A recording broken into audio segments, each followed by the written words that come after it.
প্রিয় শহীদ, শ্রীমদ্ ভগবদ গীতা কর্মযোগ ন হি কশ্চিৎ ধর্মোপি জাতু তিষ্ঠতি কর্মকৃৎ কার্যতি অবশে কর্ম সর্বপতি বিজয়ী গুণই।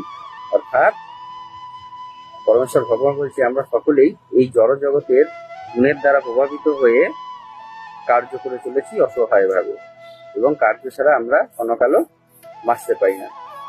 পরমেশ্বর ভগবান আমাদের এই আত্মাকে সুন্দর দেহ দিয়ে পাঠিয়েছে কাজ এবং নিজের কর্তব্য পালন করার জন্য, এবং আমরা অহরহ কাজ করে চলেছি। আমাদের দেহ একটা পাথর হয়ে যাবে এই দেহের মধ্যে আত্মা না থাকে। আত্মাই আমাদেরকে চালিত করছে। সুতরাং আমাদেরকে ঈশ্বরের চরণে আমাদের চিত্ত মন পরিশুদ্ধ করে নিজেকে সমর্পিত করে আমাদের কাজ এবং কর্তব্যগুলো যথাবিহিতভাবে পালন করলেই আমরা পরমেশ্বর ভগবান